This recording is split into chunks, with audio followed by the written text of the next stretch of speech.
ऐसे क्यों होता है, क्यों कहते हैं? ठीक है। और ये हाथ सब कुछ एक्टिव होना चाहिए। अगर इसमें बीच में से अगर एक अगर बुझ गया तो क्या करेंगे? जलाना। मतलब एक विश्वास अगर बीच में थोड़ा सा बुझ गया तो क्या करना पड़ेगा? उनको जाना, बुलाना, बात करना, आपस में करना, फिर वो भी जलना। सिंपल बात है, 2-3 बात उसमें से बताना चाहता है। और प्रकाशित वाक्य पढ़ना नहीं, प्रकाशित वाक्य एक्चुअली बुक ऑफ 7, बहुत सारा 7 प्रकाशित वाक्य में 7 तुरही भोगने वाला 7 जो बहुत सारा 7 के बारे में लिखा है और 7 कलीसिया है।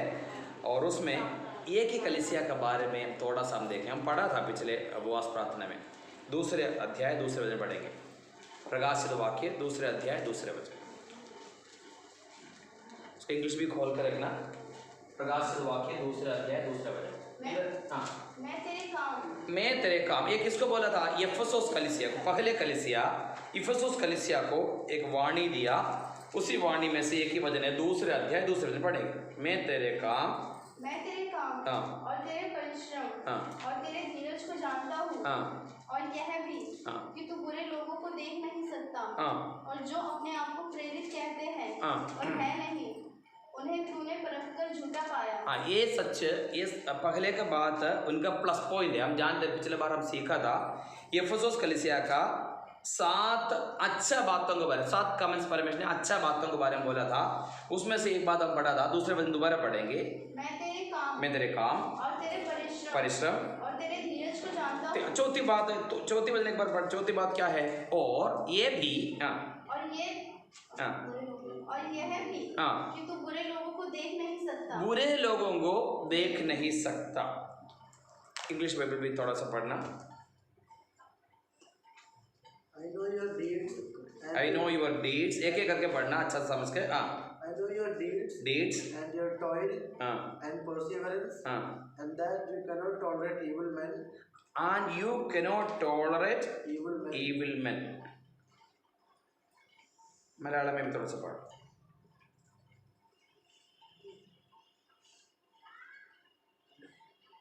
हाँ,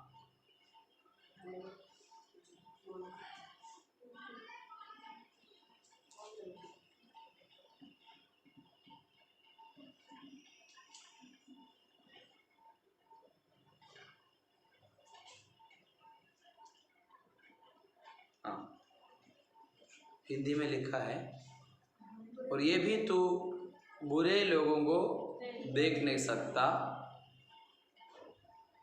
इसमें से एक आत्मिक बात मैं बताना चाहता हूँ। कुछ लोग बुरे लोग हैं, तुम देख नहीं सकता। इसमें से एक आत्मिक बात है, इफिसुस कलीसिया में कुछ लोग ऐसे था, इसमें से एक अर्थ नॉर्मली हमें शब्द का अर्थ आता है, बुरे लोग हैं, मैं बिल्कुल को सहन नहीं कर सकता। दूसरी एक बात इस प्रकार था, इफिसुस कलीसिया में कुछ लोग हैं क्या करते हैं परमेश्वर के लिए, इसमें मलयालम में अनुवाद में थोड़ा सा और क्लियर लिखा है, उलझ जाता है सही चूड़ा। कुछ लोग हैं इतना नहीं, उनको बिल्कुल मित्रों ने सहन नहीं किया। मतलब कुछ लोग होते हैं परमेश्वर के लिए ज़्यादा कुछ कर रहे थे, मगर तुम उसको ऊपर उसका बारे में ज़्यादा सहन नहीं कर। मतलब कलीसिया में आकर कुछ लोग चुपचाप बैठते थे, और उनको ये इफिसुस कलीसिया बिल्कुल सहन नहीं किया। मतलब उनको बिल्कुल चुपचाप होने के लिए नहीं छोड़ा, ताकि उनको एक्टिव कराया। समझ में आ गया? कुछ लोग कलीसिया में आकर बिल्कुल कोई एक्टिविटी नहीं करते, उनको इफिसुस के कलीसिया के लोग बिल्कुल सहन नहीं किया। मतलब उनको निकाला नहीं है, उनको क्या कर दिया, वो जो बुझा हुआ आग को फिर भी जलाने के लिए उनको मदद किया। इस प्रकार एक कॉन्टेक्स्ट इफिसुस कलीसिया का बारे में जब हम गहराई में पढ़ेगा तो है। कुछ लोग हैं अब बिल्कुल बोलते कि तुम करो मैं नहीं करूँगा बोलेगा, तो उनको बिल्कुल सहन नहीं किया। मतलब है उनको उनका पास जाकर नहीं, ऐसे नहीं है, तुम भी इसमें 7 पार्ट होना करके बोला है। वो इफिसुस कलीसिया के बारे में प्लस पॉइंट करके प्रेरित यूहन्ना ने इधर लिख रखा है। मतलब है अगर एक दीप अगर बुझ गया तो क्या करना पड़ेगा, हम बिल्कुल सहन नहीं करना। मतलब उनको भी क्या करना पड़ेगा, एक्टिविटीज में लेके आना पड़ेगा। हालेलुया। ऐसे है तो सब लोग कलीसिया में कुछ ना कुछ एक्टिविटीज करना। सब लोग कुछ न कुछ कर, मतलब कलिसिया का मतलब इसे डीवट का सारा जो दिया होता सारा जलना चाहिए, तो मतलब सब लोग कलिसिया में एक्टिव होना चाहिए। पहले कोरिन्थियों का पत्र 4 का 17 थोड़ा सा पढ़ेगा तो पहले कोरिन्थियों का 4 का 17 पढ़ने के समय पर इधर प्रेरित पौलुस ने एक व्यक्ति को कोरिन्थ में भेज रहे, उसके बारे में लिखे। पहले कोरिन्थियों का पत्र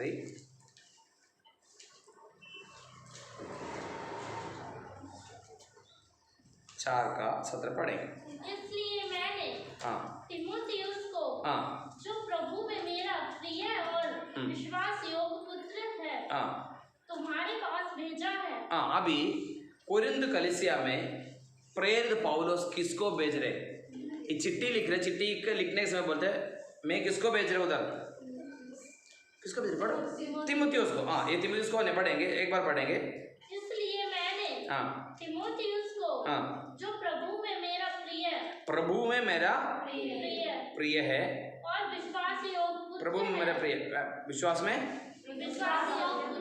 विश्वास योग्य पुत्र, मतलब मेरा प्रिय पुत्र है और विश्वास योग्य, उसको कौन है? तीमुथियुस को मैं तुम्हारे बीच में भेज दिया। आगे वह तुम्हें मसीह में मेरा चरित्र स्मरण कराएगा।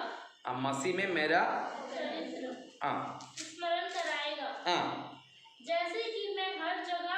मसीह में मेरा चरित्र, इंग्लिश थोड़ा सा पढ़ना। 17 का 4 का 17।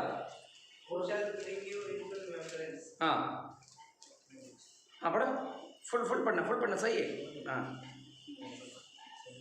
17 Who shall bring you into remembrance of my way, which be in Christ।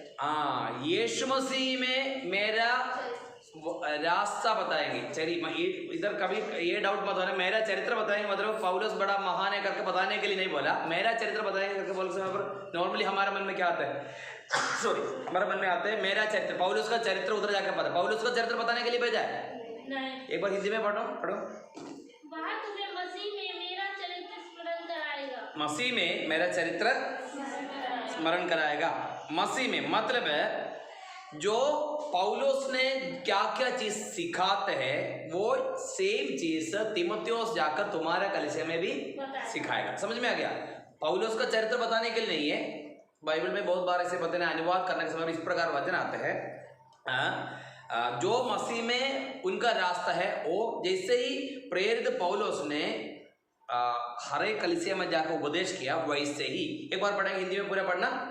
17 शुरू से। इसलिए मैंने तीमुथियुस को, जो प्रभु में मेरा प्रिय और विश्वास योग्य पुत्र है, तुम्हारे पास भेजा है।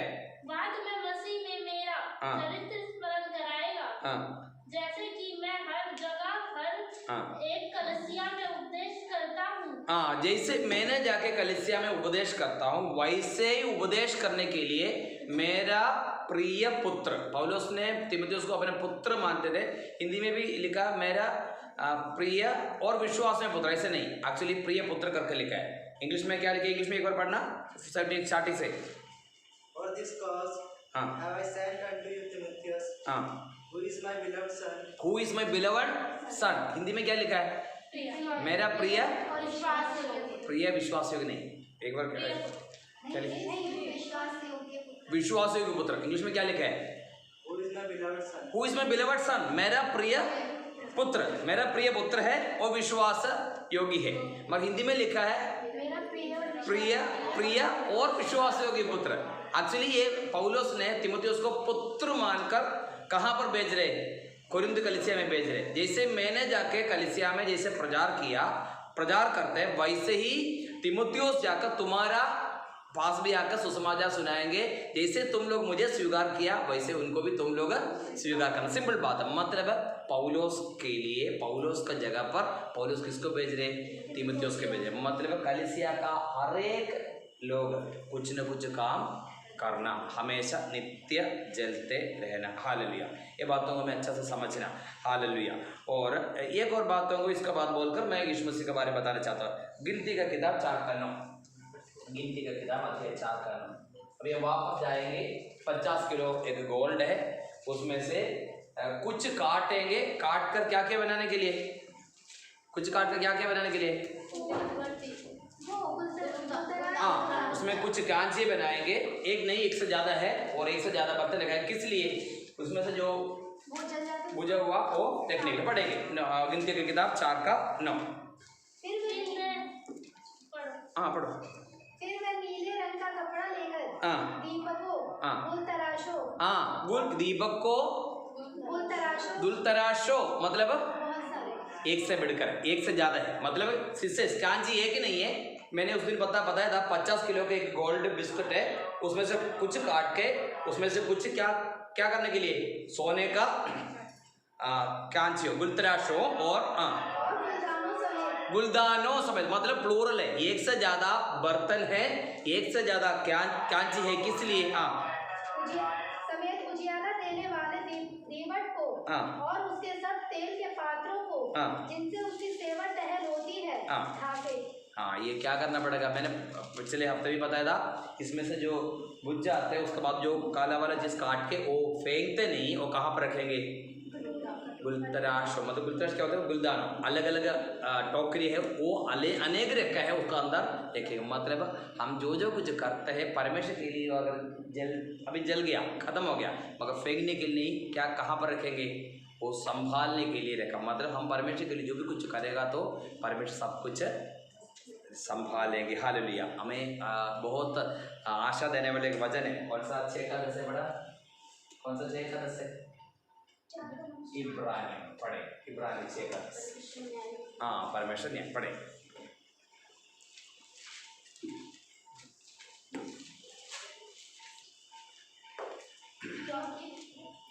क्योंकि परमेश्वर न्याय नहीं, हाँ क्योंकि परमेश्वर अन्याय नहीं, तुम्हारे काम और उस प्रेम को भूल जाए, हाँ तुम्हारा प्रेम और उसी प्यार को भूलने के लिए परमेश्वर, इसलिए हम सब लोग जलना चाहिए, जलने के बाद जो भी कुछ बाकी है वो भी परमेश्वर ने कहाँ पर रखा है, फेंका नहीं, रखने के लिए, पर इसका सिंबल यही है, हम परमेश्वर के लिए कुछ भी करेगा तो वो सब कुछ स्मरण करने वाला एक परमेश्वर, जोर से बोले हालेलुया।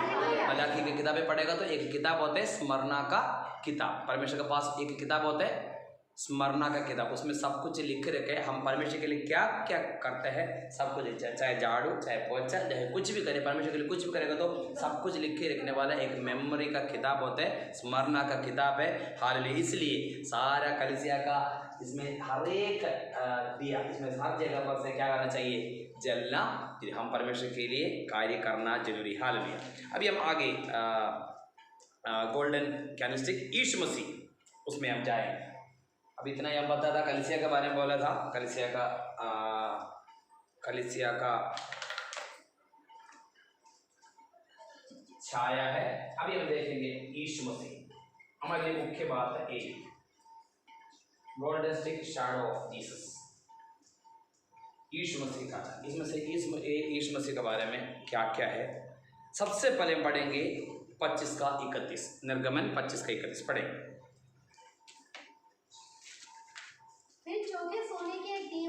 चौके सोने का एक दीवट बना के बनवाना, सोना ढलवाकर, वह दीवट पाए वो दीवट पाए और डंडी सहित बनाया जाए, दंडी सहित, बस इतने काफी। अभी हम मैंने पहले बताया ये एक्चुअली नॉर्मली ऐसे एक शेप कैसे बनाते हैं, ऐसे एक शेप अगर हमें अभी बनाना तो कैसे करेंगे, नॉर्मली इस प्रकार का शेप बनाना है तो कैसे हम बनाएंगे, अलग अलग करके भी डाल सकते हैं। और बताओ चलो और कुछ बोलो, अगर एक शेप ऐसे बनाना है कैसे करते हैं, आज का समय पर ऐसे कुछ चीज बनाना है, मार के कर सकते हैं, वो तो मार के ये बनाना है, मगर नॉर्मली क्या करते हैं ऐसे, उसको बोलते डाई बोलते हैं, डाई बनाना पड़ेगा। अभी हमें एक चीज बनाना तो उसको बोलते डाई बोलते हैं, DYE, डाई बनाएंगे। डाई का अंदर क्या करेंगे, अभी एक शेप बनाना है। अभी देखो ये प्लास्टर ऑफ पारिस से मूर्त को अगर बनाते हैं कैसे होता है, मूर्त बनाते हैं डाई बना के रखे, उसके अंदर प्लास्टर ऑफ पेरिस क्या करेगा, पूरा अंदर करके दबाने के बाद वो डाई निकालेगा तो अंदर का शेप मिलता है। नॉर्मली इस प्रकार का शेप बनाना है तो अगर हमें 100 बनाना है तो एक ही बनाए, एक ही डाई बनाएंगे, उसका अंदर क्या करेंगे, सोना के तो सोना डाल देंगे, चांदी का चांदी, इस प्रकार नॉर्मली होते हैं। नॉर्मली डाई बनाते हैं, इसको बोलते DY डाई, ये डाई का DY बोलते हैं ना, DY, ये DY DI या क्या है, ठीक है, DY डाई बनाना पड़ेगा। इधर बोला है एक कैसे करना पड़ता है, मार मार कर बनाना, मार मार कर क्या बनाना है, डीबट बनाना। अभी हमारा टॉपिक यही है, ये यीशु मसीह का शब्द पढ़ेंगे, यूहन्ना का सुसमाचार 8:12, यूहन्ना सुसमाचार 8:12 पढ़ेंगे। यीशु मसीह ने बोला, यीशु मसीह ने बहुत बात बोला, मैं है कर काफ़ी बात बोला, उसमें से एक ही बात है यूहन्ना का सुसमाचार अध्याय 8, उसका 12 वचन पढ़ेंगे। यीशु ने फिर लोगों से कहा, यीशु ने फिर लोगों से कहा, जगत की ज्योति मैं हूँ। हाँ, जगत का ज्योति में हूँ। ये वचन सब लोग याद रखना, कभी भूलना नहीं। यूहन्ना का सुसमाचार 8:12, I am the light of the world, मैं इस जगत का ज्योति हूँ। यीशु मसीह ने बोला जगत का, यीशु मसीह ने बहुत बात बोला, मैं जीवन का रोटी है, मैं पुनरुत्थान है, मैं दरवाजा है, आई एम द डोर, बहुत कुछ बोला। और यीशु मसीह ने एक बात और बोला, I am the light of the world, मैं इस जगत का ज्योति। अभी हमारा यीशु मसीह और इस लाइट का क्या है, इसका रिलेशन है, वो आज दिन का समय हम वही देखेंगे। हालेलुया। इसके लिए 2-3 बातों को हमें जानना जरूरी है, ठीक है। सबसे पहले मैंने बताया ये कैसे करना पड़ेगा, पीट कर बनाना है, ठीक है। किस लिए, दूसरे को रोशनी के लिए।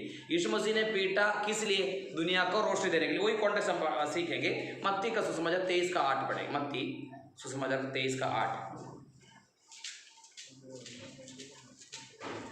मत्ती का सुसमाचार 23:8।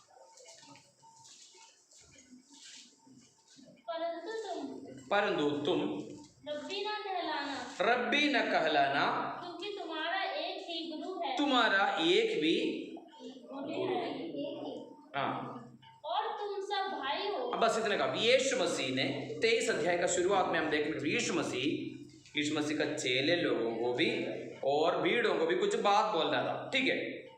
और यीशु मसीह ने बोलने के समय पर एक बात बोला है, उसका 8वीं वचन आज दिन का समय हम लोग पढ़ो से एक बार पढ़ेंगे। यीशु ने उनको बताया, क्या बोला है, परंतु तुम रब्बी ना कहलाना, परंतु तुम क्या नहीं कराना, रब्बी। सब लोग ध्यान देते। यीशु मसीह ने चेलों को बोला है, क्या बोला, तुम लोग रब्बी न कहलाना। किसी को ये नहीं बोलना तुम्हें मुझे रब्बी बुलाओ करके वर्तन बढ़ रहे, हाँ, मुझे रब्बी ने कहला, किसी ने रब्बी ने कहा, क्योंकि यीशु मसीह गुरु है और यीशु मसीह का चेले लोग कितने लोग हैं, 12 लोग हैं। और यीशु मसीह भीड़ों को भी बोल दिया, किसी को ये नहीं कहलाना, हाँ, क्या नहीं कहलाना, रब्बी नहीं रब्बी करके आप पढ़ेंगे आगे, क्योंकि एक ही गुरु है, हाँ, क्योंकि एक ही गुरु, तुम्हारा एक ही गुरु है, तुम्हारा एक ही गुरु। आगे, और तुम सब भाई हो, हाँ, तुम भाई। बस इंग्लिश में भी पढ़ेंगे 8। But do not be called Rabbi. हाँ, For one is your teacher. One is your teacher, एक ही है रब्बी होते हैं। मैंने बोल दिया, इधर यीशु मसीह ने बोला है सब लोग रब्बी नहीं कहलाना है। रब्बी का नॉर्मली अर्थ हमारा हम जानते हैं टीचर, मैथ्स पढ़ने वाला भी क्या बोलते हैं, रब्बी, टीचर, ऐसे करके बोलते हैं, सोच हमारा सोच होते हैं। मगर ये रब्बी करके एक शब्द है, इसी शब्द का ये शब्द आया रब करके शब्द है, इसका मतलब मेरा गुरु, माई टीचर। ये रब करके एक शब्द से आया रब्बी, इसका मतलब है मेरा टीचर। यूहन्ना का सुसमाचार 3:10 पढ़ेंगे। यूहन्ना का सुसमाचार 3:10।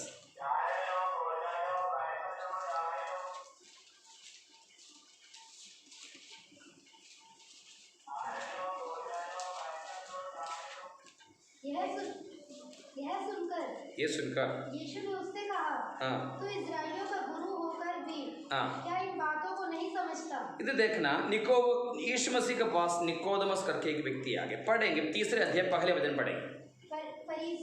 फरीसियों में हम जानते हैं, फरीसी लोग कौन है, यहूदियों का अंदर का एक संप्रदाय है, एक अलग ग्रुप होते हैं, उनको क्या बोलते हैं, फरीसी लोग बोलते हैं। हाँ, फरीसियों में निकोदेमुस नाम का एक मनुष्य था। एक मनुष्य था, उनका नाम है निकोदेमुस। हाँ, जो यहूदियों का सरदार था। हाँ, उसने रात को यीशु के पास आकर हाँ, उससे कहा, हे रब्बी। हाँ, यीशु मसीह के पास आकर उन्होंने एक बात बोला है, हे रब्बी। ये शब्द को याद रखना, रब्बी करके निकोदेमुस ने यीशु मसीह को बोला, हे रब्बी। हाँ, हम जानते हैं कि तू परमेश्वर की ओर से गुरु होकर आया है। हाँ, अभी इतना ठीक है। अभी हमारे टॉपिक में वापस आएंगे। यीशु मसीह ने चेलों को बोल दिया, तुम सब लोग रब्बी नहीं कहलाना, क्योंकि रब्बी कौन है? एक ही है, ये एक ही रब्बी। ये निकोदेमुस कौन है? निकोदेमुस एक्चुअली उधर का एक रब्बी था। पढ़ेंगे, उसका आर्टिकल वचन पढ़ा था ना, 23 का 8। हाँ,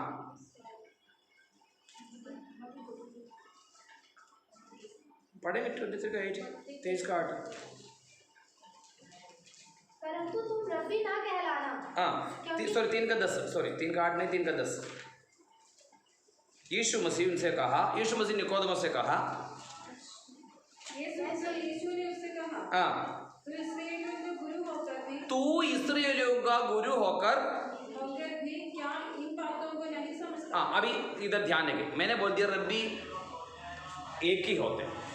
मैंने बोल दिया रब्बी, यीशु मसीह ने चेलों को बोल दिया, क्योंकि तुम्हारा एक ही गुरु होते है, सब लोग गुरु नहीं करके बोल दिया। मैंने बोल दिया कौन सा शब्द यूज किया था? रब्बी। रब्बी करके जो शब्द आया, मैंने बोला रब मेरा गुरु। अभी यीशु मसीह ने निकोदेमुस को बोला, निकोदेमुस ऑलरेडी उधर का एक टीचर है। यहूदियों के बीच में, फरीसियों के बीच में एक टीचर है, कौन है? निकोदेमुस। यीशु मसीह खुद उनको बोले, तू एक गुरु होकर भी, तू एक गुरु होकर भी ऐसे क्यों बोलने करके बात किया। हालेलुया। जब इसके बारे में हम पढ़ने के समय पर, बाइबल हम देखने के समय पर, नया नियम में 14 बार रब्बी करके बोला, और 13वीं बार यीशु मसीह को ही बोला रब्बी, और एक बार यूहन्ना के बारे में बोला। और एक शब्द होते हैं रब्बुनी। कौन सा अध्याय है उसका? लास्ट में, लूका का लास्ट अध्याय में मगदल मरियम यीशु मसीह को देखा हुआ एक बात होता है, थोड़ा सा देखना है। मुझे लग रहा है लूका उसका या लास्ट में, लूका आखिरी अध्याय 20 अध्याय में वगैरह देखना थोड़ा सा।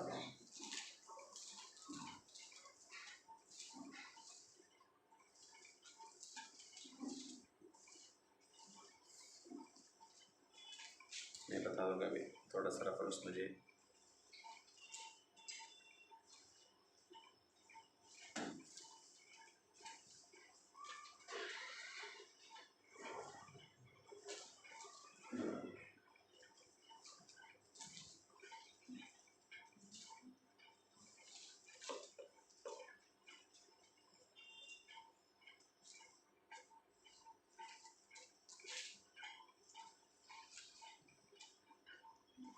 अभी बता दूंगा।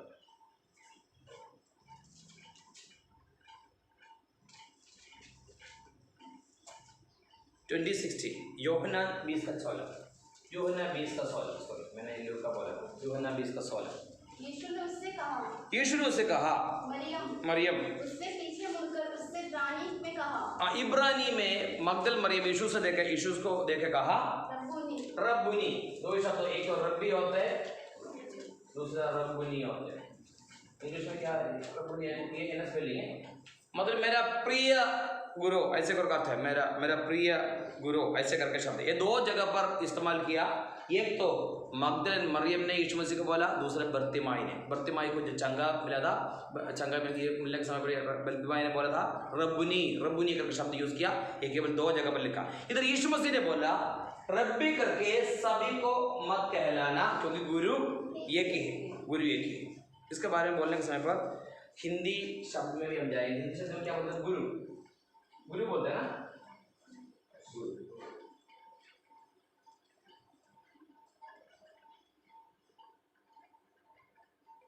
दो शब्द है, गु और लु। ये हमें समझना, गुरु एक ही करके बोल दिया। इस ए एक्चुअली कौन सा शब्द है? हिंदी शब्द है क्या हो सकता है? कौन सा शब्द होगा? संस्कृत। गुरु कौन सा भाषा है? संस्कृत। ये संस्कृत शब्द है गुरु, पता है? गुरु मलयालम में भी है, हिंदी में भी है, मगर एक्चुअली ये शब्द आ गया संस्कृत से आ गया। ये गु मतलब अंधका, अंदर है, गु मतलब ज्योति, तेज।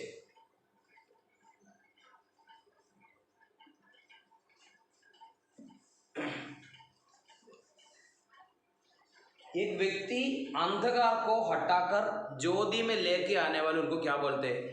गुरु बोलते हैं। अंधकार हटाकर ज्योति में लेके आने वाला कोई भी हो उनको क्या बोलते हैं? गुरु करके बोलते हैं। उसका थोड़ा सा अगर गहराई में जाएगा तो गुरु मतलब अंधकार, अंधकार मतलब हमारा आत्मिक भाषा में क्या होता है? पाप। पाप को हटाकर पाप को रोकने वाला गुरु का मैंने बोल दिया अंधकार। अंधकार का काम क्या होता है? पाप। इसलिए हम हमेशा बोलते हैं अंधकार में नहीं चलना। पाप को रोकने वाला या तो उसको बंद करने वाला, पाप को दूर करने वाला कौन होगा? उनको क्या बोलते हैं? गुरु बोलते हैं। यीशु मसीह ने बोला पापों को दूर करने के लिए अधिकार किसको होता है? केवल यीशु मसीह को।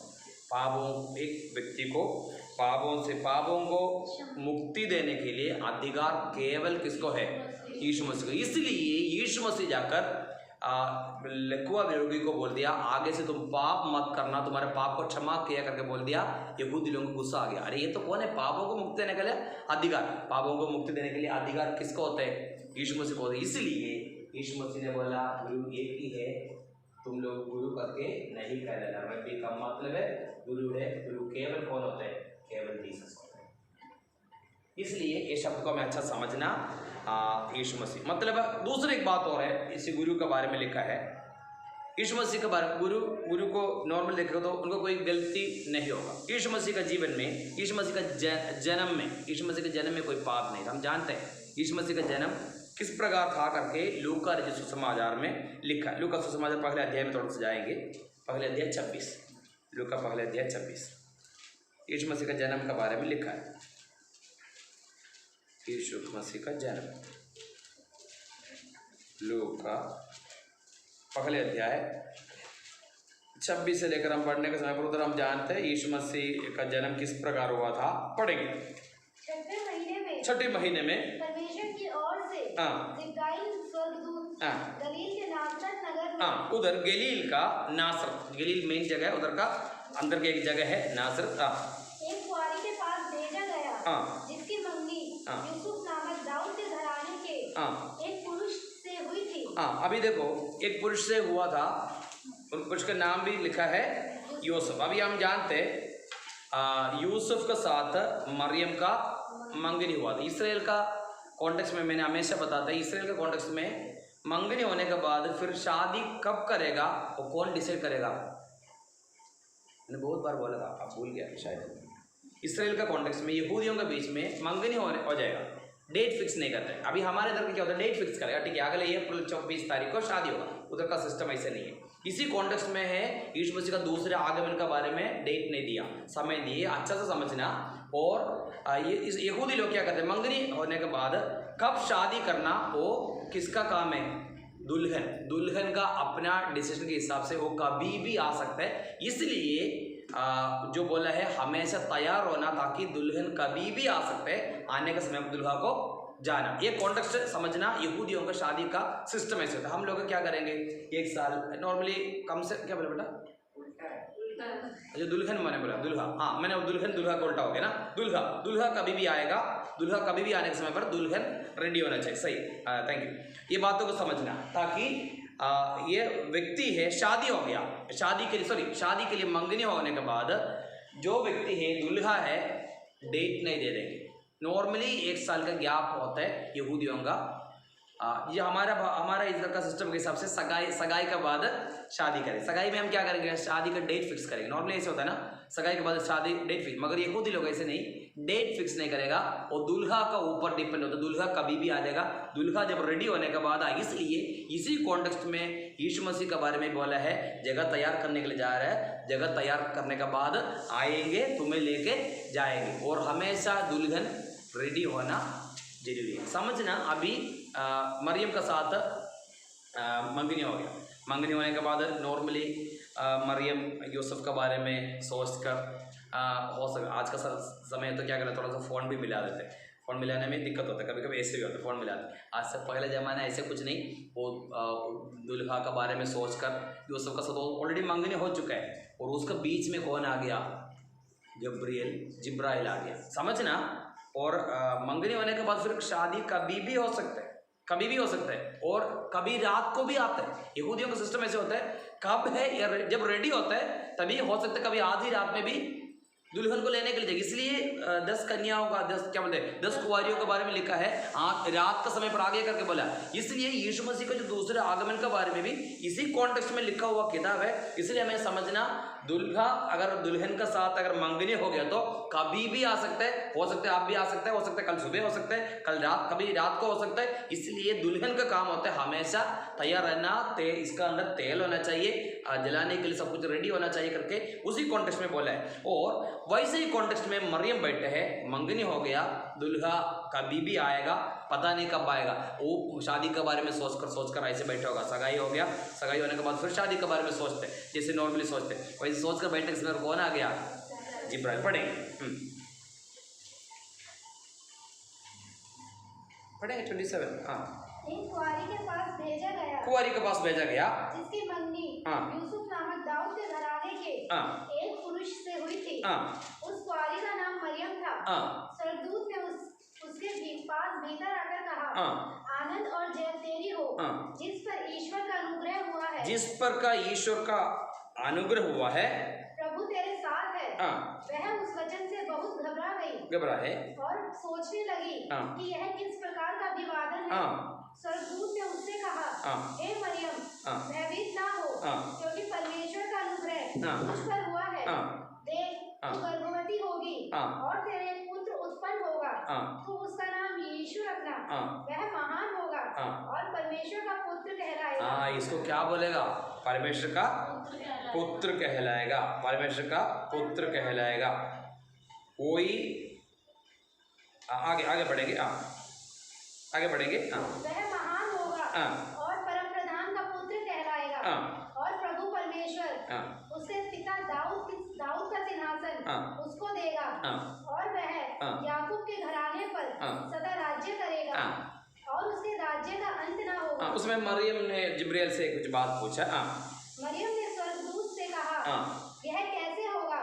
मैं तो पुरुष को जानती ही नहीं। स्वर्गदूत ने उसको उत्तर दे दिया, पवित्र आत्मा तुझ पर आएगा, पवित्र आत्मा तुझ पर आएगा, पवित्र आत्मा तुझ पर उतरेगा, और परम प्रधान की सामर्थ्य तुझ पर छाया करेगी। इसलिए वह पवित्र जो उत्पन्न होने वाला है परमेश्वर का पुत्र कहलाएगा। इसको क्या बोलेगा? परमेश्वर का। तो यीशु मसीह का जन्म में पाप नहीं था, मानसिक संबंध में नहीं था यीशु मसीह का जन्म। मैंने बोल दिया, गुरु के बारे में बोल रहा था, एक ही गुरु होते हैं, वो यीशु मसीह होते हैं। यीशु मसीह का जन्म में पाप नहीं था। हमारा जितना लोग है सभी का जन्म में क्या होता है? जन्म पाप होता है, जन्म पाप होता है। और कहाँ से आता है? पीढ़ी पीढ़ी से आते हैं। आदम का जो पाप, अंगल को थोड़ा सा हिला दो। आदम का जो पाप होता है कहाँ पर आता है? अंकल जी आप थोड़ा सा ना इधर आता है ना, थोड़ा इस समय पर आके आंख खोल कर थोड़ा सा बैठ लो, ठीक है? थोड़ा बहुत सुनो। आदम का जो पाप होता है कहाँ पर आते हैं? बच्चे। आदम का पाप हमारा अंदर भी होते हैं। हम जितना मनुष्य होते हैं, जन्म होते हैं, सबका अंदर मनुष्य का पाप होता है, जन्म का पाप होता है। यीशु मसीह में ये जन्म का पाप नहीं। इसलिए गुरु करके बोलने के लिए सभी को नहीं कह रहा है ना, एक्चुअली कौन है? एक ही गुरु होते हैं। यीशु मसीह के जन्म में कोई पाप, मैं नॉर्मली गुरु को कोई गलती नहीं होता करके बोलती, इसलिए मैंने बोला गुरु को कोई गलती नहीं होती। हालेलुया। हम जानते हैं यीशु मसीह का जन्म के बारे में देख लिया। जब यीशु मसीह का कर्म का क्षेत्र में, यीशु मसीह का काम का क्षेत्र में देखो, यीशु मसीह में कोई पाप नहीं था। हम जानते हैं 2 बार खुद उनका पिता ने बोला है, ये मेरा प्रिय पुत्र। हम जानते हैं कब बोला था मिलविन, कब बोला था? कब? तो एक तो यीशु मसीह जो यरदन में गया, यूहन्ना बपतिस्मा देने वाला का हाथ से बपतिस्मा लेने के लिए गया। बपतिस्मा लेकर जब पानी में से ऊपर आया, तभी स्वर्ग से वाणी आया, ये मेरा प्रिय पुत्र। मैंने सबसे पहले बोल दिया, जन्म में कोई पाप नहीं था यीशु मसीह में, और काम का क्षेत्र में भी यीशु मसीह का कोई पाप नहीं। दूसरा बार कब बोला था, ये मेरे प्रिय पुत्र? जब पहाड़ में गया, माउंट ऑफ ट्रांसफिगरेशन, उधर गया था। उधर कौन कौन है? पत्रोस, याकूब, यूहन्ना। ये 3 यीशु मसीह का 6 लोगों का क्लोज सर्कल है, सबसे इनर सर्कल है। उनका साथ यीशु मसीह कहाँ पर गया? पहाड़ में गया। उधर पहाड़ में जाने के बाद एक यीशु मसीह का रूप बदल गया, सबका रूप बदल गया। रूप बदलने के बाद किसको किसको दिखाई दिया? मूसा और एलिया को दिखाई दिया। उस समय पर पतरस ने बोला इधर रहना हमारे लिए अच्छा है। ये सारा बात बोलने के समय पर आकाश से एक वाणी, क्या है? ये मेरा प्रिय पुत्र, हालेलुया। ये मेरे प्रिय पुत्र। यीशु मसीह का काम का क्षेत्र में यीशु मसीह कोई पाप नहीं था। हम जानते हैं पतरस यीशु मसीह के बारे में बोले उनमें से पाप नहीं। ये सारा रेफरेंस में बोलने नहीं चाहता हूँ। यूहन्ना ने बोला, पौलुस ने बोला वो पाप नहीं जानते थे। और पिलातुस ने क्या बोला था?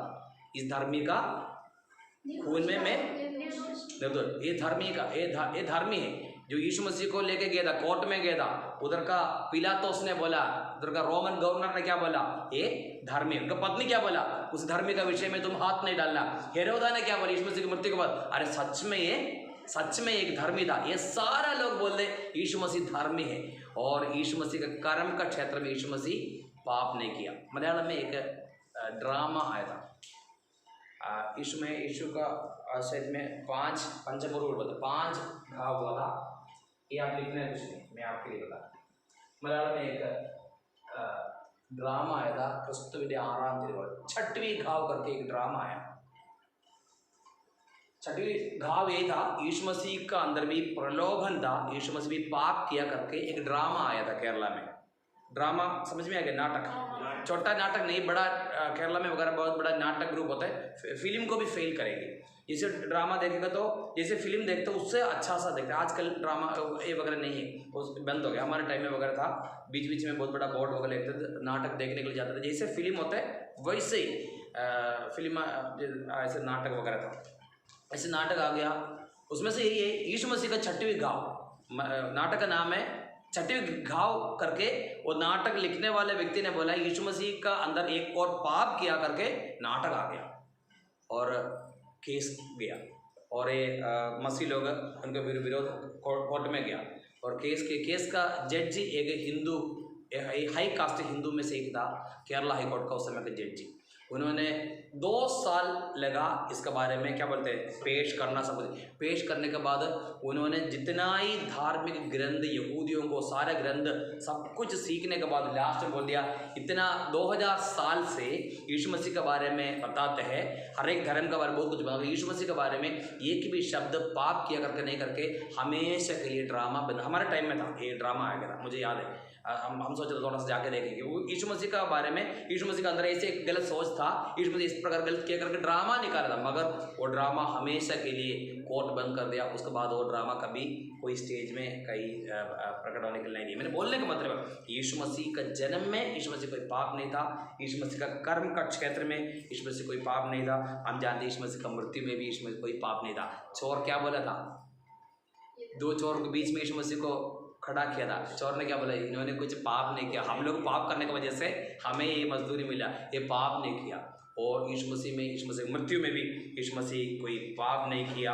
हालेलुया। इसलिए रब्बी करके कहलाने के लिए योग्य कौन है? केवल यीशु है। अभी एक कैसे ये बन गया 8 का 12 पढ़ा, यूहन्ना 8 का 12 कैसे एक ज्योति बन गया। यीशु मसीह ने बोला मैं जगत का ज्योति। यीशु मसीह कैसे ज्योति बन गया हम देखेंगे। यशायाह भविष्यद्वक्ता का किताब अध्याय 50 का 6, अध्याय 50 का 6 पढ़ेंगे। यशायाह भविष्यद्वक्ता अध्याय 50 उसका 6,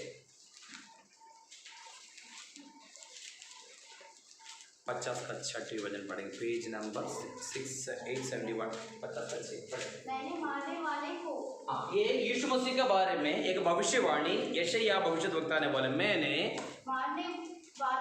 मारने वालों को अपने पीठ और गलमोच नोचने वालों की और अपने गाल किए अपमान होने और थूकने से मैंने मुंह न छुपाया। हाँ, ये यीशु मसीह का बारे में यशायाह भविष्यद्वक्ता ने एक भविष्यवाणी बोला था। ये यीशु मसीह के बारे में बोला। यीशु मसीह ने क्या क्या किया? मारने वालों को अपने पीठ दिखाए। मारने के लिए आया तो यीशु मसीह ने क्या बोला? अभी मुझे हम नहीं मारना करके चले गया? नहीं। अभी देखना, पीट कर एक लाइट बनाना। कैसे बनाना? पीट कर। यीशु मसीह मारने वालों के लिए क्या दे दिया?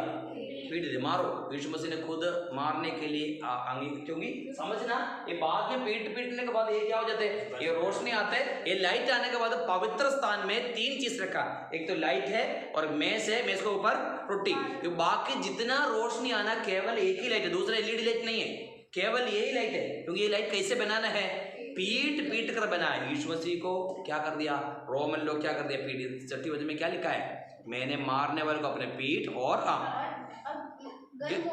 गलमोच क्या होता है, दाढ़ी वगैरह, दाढ़ी का वगैरह अगर नोचने के लिए बोलेगा तो बहुत दर्द होता है, ऐसे करके सिंपल बात नहीं। गलमोच नोचने वो लोगों को क्या दे दिया, गाल दे दिया, अपने गाल दे दिया। यीशु मसीह समझना, ये लाइट जब देखने के समय पर समझना, यीशु मसीह हमारे लिए पीटा गया, यीशु मसीह को बहुत मार मिला। मार मिलने के बाद अभी पवित्र स्थान के अंदर लाइट आ गया। ये लाइट किसको दर्शाता है, यीशु मसीह को दर्शाता है। क्या, ताकि यीशु मसीह को बहुत पीटा है और क्या लिखा है, गलमोच नोचने वालों को अपना गाल किए और आगे अपमानित होने के लिए मुंह ने छिपाया। थूकने के समय पर लोग क्या करते हैं, मुंह छिपाएंगे, और यीशु मसीह मुंह नहीं छिपाया। इतना ही कष्ट सहने के बाद यीशु मसीह जो जगत का ज्योति बन गया, वैसे नहीं है पीट कर लोग थूका, ये काफ़ी सारे कष्ट यीशु मसीह सका। ये हम हर संडे या तो कम से कम महीने में एक बार प्रभुभोज के समय पर याद कर। पूरा दुनिया इसी हफ्ते का, इस हफ्ते का बोलते हैं पाशन वीक। पहले कल क्या बोलते हैं, जिसे हमारा क्या नाम है, साहिल, उधर से साहिल को तो कुछ पता भी नहीं कि आके भेजने नहीं भेजने का कुछ पता भी नहीं। आजकल दुनिया क्या करते हैं, मैं आपको समझाने के लिए थोड़ा सा बात बता रहा हूँ, इसका विषय में बिल्कुल ध्यान नहीं रखें, इतना विषय रखने का। अभी सारे लोग इस हफ्ते का बोलते हैं पाशन वीक। पाशन, ये हफ्ता कौन सा हफ्ता होता है, पाशन, बहुत इसको हिंदी में क्या बोलते हैं, पवित्र नहीं, पैशन मतलब कष्ट। पाशन को हिंदी में बोलते हैं पैशन ऑफ क्राइस्ट, यीशु मसीह का कष्ट, दुख। इसी हफ्ते पूरे दुख का हफ्ते होते हैं नामधारी मसीहों के लिए। पता है क्या है, पता है आपको, पता है? आज से देखेंगे, आज ट्यूसडे ना, Monday, Tuesday, Wednesday, Thursday, Friday, Saturday, Sunday. Monday तो चलेगी, आज ट्यूसडे, आज में ज़्यादा कुछ नहीं, आज बुधवार को कुछ नहीं, उसी दिन फसर आता है, फसर आएगा।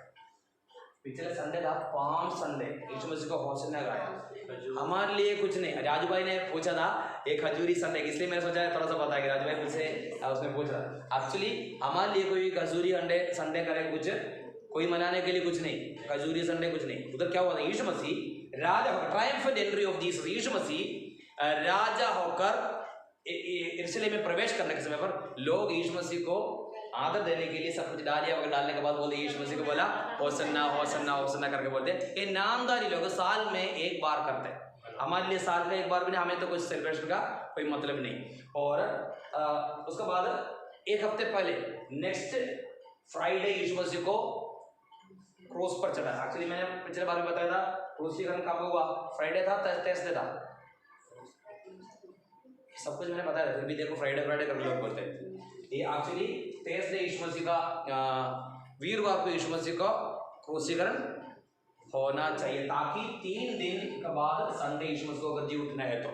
इधर दुनिया क्या बोलते हैं, यीशु मसीह का कब हुआ था क्रूसीकरण, फ्राइडे। ये भी एक्चुअली गलत है, गुड फ्राइडे करके बोलते यीशु मसीह का क्रूसीकरण फ्राइडे जरूर नहीं होगा, ताकि बाइबल में लिखा है जैसे यूहन्ना मछली का पेट में 3 दिन और 3 रात रहा था, वैसे यीशु मसीह भी कब्र में 3 दिन और 3 रात होने के लिए फ्राइडे नहीं होना चाहिए, एक कब होना चाहिए, ये थर्सडे होना चाहिए। दूसरी बात है, हमारा सबसे पहले मॉर्निंग होता है, उसके बाद फिर इवनिंग होता है। उधर का स्टार्टिंग होता है यहूदियों का सिस्टम का, पहले रात और बाद में दिन होते हैं। इतना काफी चीज इसका अंदर का चीज है, लोग नहीं जानते, इसलिए कुछ ना कुछ करते हैं। इसलिए हमारे लिए खजूर संडे, अभी फसक आएगा, फसक का दिन यीशु मसीह के, उस दिन बहुत दुख है। और उसके बाद गुड फ्राइडे का दिन बहुत दुख होता है, उसके बाद सैटरडे बहुत दुखी का साथ सुबह आकर यीशु मसीह को जिलाने वाला का। ये हमारे लिए हर संडे का, हर साल में एक बार का काम नहीं, ये हमारा जीवन में हर समय पर यीशु मसीह हमारे लिए क्या कष्ट सहा उसका बारे में हमें मन करना, ताकि हम यीशु मसीह को प्यार करें। और केवल एक ही साल में एक ही बार, अभी इस हफ्ते ईस्टर होता है, संडे को क्या बोलते हैं, ईस्टर संडे बोलते हैं। ईस्टर संडे कौन सा होता है, स्टार देवी है, एक मूर्ति होता है स्टार, उस देवी का जन्मदिन था और कॉन्स्टेंटाइन इधर आने के बाद उसको क्या करके रखा है, ईस्टर करके। अगला संडे हमारा भी किसी का ग्रुप में आएगा, हाफ ईस्टर करके कोई नहीं डालना, ये ईस्टर स्टार देवी है। लोग नहीं जानते तो बहुत कुछ ऐसे से करते हैं। मैं आपको इसलिए बताना चाहता हूँ, हिस्ट्री हम पढ़ने के समय पर हमें पता चलता है। हमारे इसको बोलते हैं पैशन वीक। आजकल पेंटिकोस्ट वालों को भी कल मेलविन हम लोग आपस बात करते हैं, इवन केरला का भी कुछ लोग बोलते हैं पैशन वीक। कौन सा पैशन वीक है? साल में एक ही हफ्ते, कुछ नहीं, ये सब कुछ नहीं। हम तो कभी भी ट्रेडिशन के पीछे नहीं जाना है। मैं बोलने का मतलब है, हालेलुया, यीशु मसीह ने हमारे लिए कष्ट सहा। यीशु मसीह ने कष्ट सहा। कष्ट सहने के बाद यीशु मसीह को पीट कर आखिरी में यीशु मसीह क्या बोला, मैं जगत का ज्योति। क्योंकि इसलिए बोला पीट कर इसको बनाना, एक डाई बना के उसको अंदर मोल्ड डालने के लिए नहीं बोला, पीट कर ये बनाना करके निर्गमन का किताब में बोला। वो एक्चुअली यीशु मसीह का लाइफ में पूरा हो गया। 50:6 में लिखा, मैंने मारने वालों को अपने पीठ और गल नोचने वालों की और अपने गाल किए अपमान। यीशु मसीह अपमानित हो गया हमारे लिए और यीशु मसीह को थूका। यीशु मसीह ने कुछ नहीं बोला। हालेलुया। यीशु मसीह के कष्ट के बारे में जब हम देखने के समय पर मेन 3-4 बात है, मैं सब कुछ नहीं बता दूंगा, फिर भी अगर आपको जाने तो थोड़ा सा बताऊंगा। यीशु मसीह के कष्ट को नॉर्मली 4 अलग-अलग करके हम सीखने के लिए 4 बात बता देंगे। यीशु मसीह के कष्ट का 3-4 पार्ट, सब कुछ डिटेल्ड में बोलने के लिए नहीं चाहता। सबसे पहले शैतान के द्वारा, शैतान। दूसरा यीशु मसीह के गत्समने हुआ। तीसरा मनुष्य से यीशु मसीह का बहुत सारा कष्ट हुआ, मनुष्य से हुआ। लास्ट में पिता से भी हुआ। पिता से कष्ट नहीं है ये भी, मगर पढ़ने के लिए ऐसे करके लिखा है। 2-3 बात मैं आपको सारा सबका डिटेल्स जाने के लिए नहीं चाहते, मगर एक बात मैं जरूर बता दूंगा, शैतान के बारे में थोड़ा सा बता दूंगा। मत्ती 4:1 ये हम जानते इसलिए इसमें से थोड़ा सा बात बता दूंगा। मत्ती 4 अध्याय पहले, ये ध्यान से पढ़ना, ठीक है? 4 अध्याय पहले।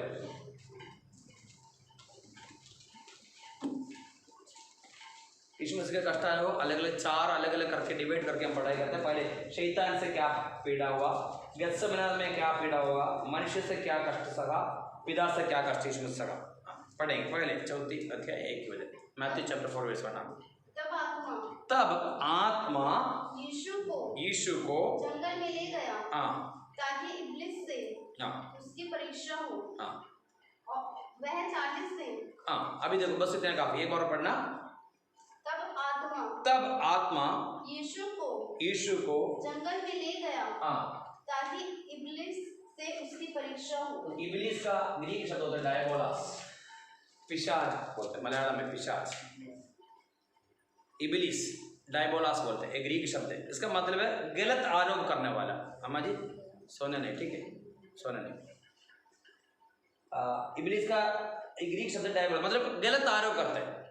आलवी नबी कुछ गलत नहीं कर, मगर मैं आरोप करते हैं, आरोप कर, समझ में आ गया? गलत आरोप करने वाला इसको बोलते हैं। इसको ओरिजिनल शब्द का इब्लिस मतलब नहीं तो एक व्यक्ति के बारे में गलत नहीं किया, मगर गलत किया करके सब जगह फैलते, वही बात का शब्द है डायबोलस। इब्लिस का अभी पढ़ेंगे, 4 वचन पढ़ेंगे। तब आत्मा यीशु को जंगल में ले गया, ताकि इब्लिस से उसकी परीक्षा हो। ध्यान से सुनना, कंफ्यूजन मत होना, ठीक है? यीशु मसीह को कौन लेके गया? यीशु को आत्मा ले गया। किसका पास लेके गया? इब्लिस का पास गया। हम लोग हमेशा बोलते हैं यीशु मसीह को परखने के लिए शैतान आ गया। अभी आप बताना कौन लेके गया यीशु मसीह को? ठीक, क्यों?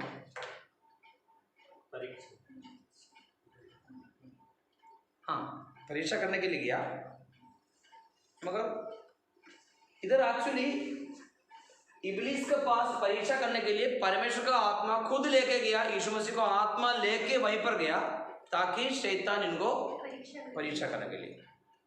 कभी कभी ऐसे होते हैं, हमारा सोच होता है शैतान आके यीशु मसीह को परीक्षा किया। नहीं, शैतान से ही परीक्षा परखने के लिए आत्मा यीशु मसीह को लेकर कहाँ पर चले गया? जंगल में ले पढ़ेंगे। चौथी वचन एक से लेकर चौथी अध्याय एक से लेकर पढ़ेंगे। तब आत्मा यीशु को जंगल में ले गया। यीशु को जंगल में ले गया, हाँ, ताकि इब्लिस से उसकी परीक्षा हो। इब्लिस से परीक्षा होने के लिए आत्मा यीशु मसीह को लेकर जंगल में ले गए। आगे बढ़े। वह 40 दिन 40 रात हाँ निराहार रहा। हाँ तब उसे भूख लगी। हाँ, यीशु मसीह को भूख लगा। ये वचन यीशु मसीह एक संपूर्ण मनुष्य था करके इसका प्रूफ है। संपूर्ण मनुष्य है तो भूख आएगा, परमेश्वर को भूख नहीं है। यीशु मसीह संपूर्ण मनुष्य भी था, संपूर्ण परमेश्वर भी था। यीशु मसीह संपूर्ण मनुष्य था, इसलिए यीशु मसीह को क्या हो गया, भूख लगा। आगे। तब परखने वाले ने हाँ, पास आकर उससे कहा, तब परखने वाला पास आकर कहा, यदि तू परमेश्वर का पुत्र है हाँ तो कह दे हाँ कि ये पत्थर रोटियां बन जाए। हाँ, अभी हम जानते हैं इस्राएल में बहुत ज़्यादा जो पत्थर होता है, रोटी जैसे पत्थर, बिल्कुल चिकने चिकने पत्थर होता है। हमारे वगैरह जो नदी में वगैरह कुछ कुछ जगह पर जाएगा तो बिल्कुल रोटी जैसे बन होता है ना, हर उसका बन जैसे पत्थर भी होते हैं। देखने के समय लगेगा वो पत्थर है। नॉर्मली उधर का जो पत्थर वगैरह इस टाइप का शेप का है। शैतान ने क्या बोला, ये पत्थर को तो क्या करना है, रोटी बना। आगे, क्योंकि समझना यीशु मसीह 40 दिन खाना नहीं खाएगा तो बहुत भूख लगेगा। समझना, फर्स्ट बात में बोले शैतान से क्या कष्ट यीशु मसीह को हुआ, वही बात हम देख रहे। ये देखने के बाद शैतान आकर बोल दिया, देखो ये इसको क्या बोलते हैं, इसको रोटी बनाओ। आगे। हाँ, यीशु ने उत्तर दिया, यीशु ने उसको उत्तर दे दिया, लिखा है, हाँ, मनुष्य केवल रोटी ही से नहीं, हाँ, परंतु हर एक वचन से, हाँ, जो परमेश्वर के मुख से निकलता हाँ। है। जैसे शैतान आके यीशु मसीह को बोलने के समय पर यीशु मसीह ने वचन को निकाल कर बोल दिया, लिखा है। क्या लिखा है, थोड़ा, मनुष्य केवल रोटी ही से नहीं, मनुष्य केवल रोटी से नहीं, बड़ा सा देखिए, तो हर एक वचन से, हाँ, वचन से भी जो परमेश्वर के मुख से निकलता है, जीवित रहेगा। हाँ, देखो एक आदमी बात बताना चाहता हूँ। यीशु मसीह को जब भूख लग गया, मतलब जब हमारा जीवन में जब हम थकावट होते, हम थक जाते हैं, तभी है शैतान हमारे जीवन में कार्य करने के लिए आता है। शारीरिक तौर से नहीं है, आत्मिक तौर से जब हम कमजोर होते हैं, कमजोर होने के समय पर शैतान पास आएगा। जब यीशु मसीह को भूख लगने के समय पर शैतान का पता लगा अच्छा समय है, मौका है, अभी जाएंगे। समझ कर देखो, यीशु मसीह भूख नहीं है तो यीशु मसीह के पास आकर इसको रोटी देने के लिए बोले तो शायद यीशु मसीह ध्यान भी नहीं दे। मगर जब आत्मिक जीवन में हम भूखा है, जब हमारे जीवन में कमजोर होते हैं, तभी शैतान हमारे पास आता है। इसलिए कभी भी हम कमजोर होना नहीं, कभी भी आत्मिक जीवन में कमजोर हो जाएगा तो जरूर शैतान आएगा, 101% पक्का है। कमजोर नहीं होना चाहिए। यीशु मसीह ने बोला नहीं, मनुष्य केवल रोटी से नहीं, परमेश्वर के मुँह से वचन से भी जीत करता। आगे। हाँ, तब इब्लिस उसे पवित्र नगर में ले गया, हाँ, और मंदिर के कंगूरे पर खड़ा किया, हाँ, और उससे कहा, हाँ, यदि तू परमेश्वर का पुत्र है, हाँ, तो अपने आप को नीचे गिरा दे। हाँ, देखो यीशु मसीह जब वजन निकाल दिया, शैतान भी क्या बोला, शैतान भी वजन निकाल दिया। काफी लोगों को सोच होता है शैतान आने समय पर ये बाइबल को लेके जाएंगे, वो तकिया के नीचे रखेंगे। नहीं, ये बात को क्लियरली समझना। यीशु मसीह जब वजन से बात किया, तभी शैतान भी वजन का कुछ कोटेशन ले लिया, क्योंकि ये लिखा है, क्या लिखा है, तुम खुद हो, तुम्हें पकड़ने के लिए, तुम्हें संभालने के लिए दूधों को परमेश्वर तैयार कर। ये कहाँ लिखा है, बाइबल में लिखा है। जब यीशु मसीह ने वजन का बात बोलने के समय पर, इसलिए ये बातों को हमें अच्छा से समझना। हम वजन को लेकर चलने के समय पर दूसरे वजन को लेकर हमारा पास शैतान आ सकता है। कभी कंफ्यूजन होता है, कई लोगों को सोच होता है कोई किसी के अंदर शैतान आता है तभी बाइबल को लेके जाएंगे। जाओ इधर भी एक बार किसी बहन ने कहा था, हम लोग मना किया था, बाइबल क्या ये शैतान ये बाइबल को डरता है? नहीं, वजन को डरते हैं। मगर शैतान यीशु मसीह के पास खुद वजन बोला है, तुम खुद हो, तुम्हें संभालने के लिए दूधों को परमेश्वर करेगा। ये कहाँ लिखा है, परमेश्वर का वजन में लिखा है, ठीक है। इसलिए ये वजन परमेश्वर का है, मगर लोगों को गिराने के लिए वजन को या तो वजन को अर्थ को घुमाने के लिए भी शैतान सामर्थ्य है, ठीक है। बातों को अच्छा समझना। पढ़ेंगे दूसरे कोरिन्थियों दूसरे अध्याय 11वीं अध्याय 13 से लेकर 15, दूसरे कोरिन्थियों 11वीं अध्याय 13 से लेकर 15 तक। दूसरे कोरिन्थियों का पत्री 11वीं अध्याय 13 से 15 पढ़े।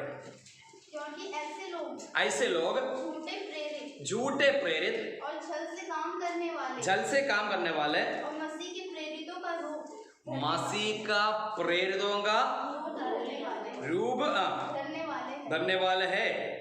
आगे यह कुछ अचंभे की बात नहीं, क्योंकि शैतान आप भी ज्योतिर में स्वर्गदूत का रूप धारण करता है। समझ में आ गया? ज्योति मतलब स्वर्गदूत का भी वेश धारण करने के लिए किसको सामर्थ्य है?